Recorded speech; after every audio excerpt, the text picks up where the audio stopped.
নমস্কার বন্ধুরা, কেমন আছেন সবাই? আশা করি খুব ভালো আছেন। আমিও খুব ভালো আছি। রুহির রান্নাঘরে আপনাদের সবার স্বাগত। আজ আমি বানাবো রেস্টুরেন্টের মতন চিলি চিকেন। তো তার জন্য আমি 500 মাংসকে ভালোভাবে ধুয়ে নিয়েছি। তার মধ্যে দিয়ে দেবো হচ্ছে 2 চামচ ভিনিগার, 2 চামচ আদা রসুনের পেস্ট, 2 চামচ চিলি সস, একটা গোটা ডিম, দিয়ে দেবো যে 4 চামচ ময়দা, 2 চামচ কর্নফ্লাওয়ার, আর ওপর থেকে দিয়ে দেবো একটু গোলমরিচের গুঁড়ো, দিয়ে ভালো করে ম্যাগনেট করে নেবো। এমনভাবে ম্যাগনেট করতে হবে যাতে মাংসের ভেতর মশলাগুলো ভালোভাবে ঢুকে যায়। তার জন্য আমি আধ ঘন্টার জন্য মাংসটাকে ম্যাগনেট করে রেখে দেবো।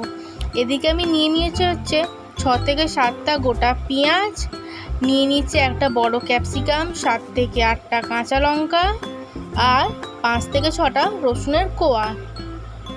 এরপর আমি মাংসটাকে আধ ঘন্টা পর ম্যাগনেট করার পর তার মধ্যে দিয়ে দেবো হচ্ছে সয়া সস, দিয়ে ভালো করে মেখে নিয়ে গ্যাসের মধ্যে তেলটা বসিয়ে তেলটা একটু হালকা গরম করে নিয়ে তার মধ্যে মাংসর টুকরোগুলো দিয়ে দেবো, দিয়ে ভালো করে এপিট ওপিট করে লাল লাল করে ভেজে নেবো।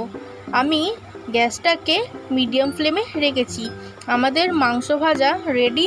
এরপর ওই তেলের মধ্যেই দিয়ে দেবো হচ্ছে কুচি করা রসুনের কোয়া। রসুনের কোয়াটা একটু লাল লাল হয়ে আসলে তুলে দেবো হচ্ছে পেঁয়াজের টুকরো। পেঁয়াজগুলো আমি একটা গোটা পেঁয়াজকে 4 টুকরে কেটে নিয়েছি।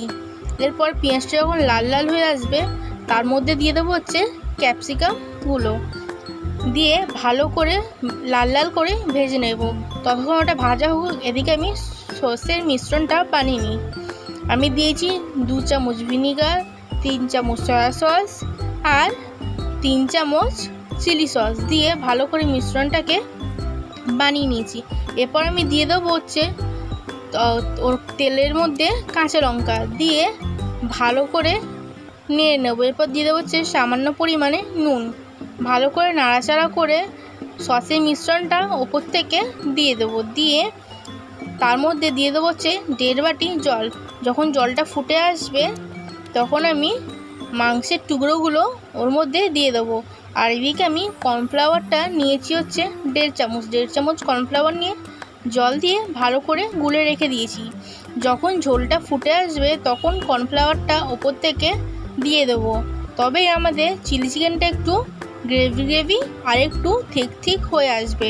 তো রেডি আমাদের রেস্টুরেন্টের মতন চিলি চিকেন। ভালো লাগলে লাইক, কমেন্ট, শেয়ার অ্যান্ড সাবস্ক্রাইবটা করতে ভুলবেন না। আর এরম চিলি চিকেন বাড়িতে বানিয়ে দেখতে পারেন, খেতে খুব দারুণ হয়। টাটা।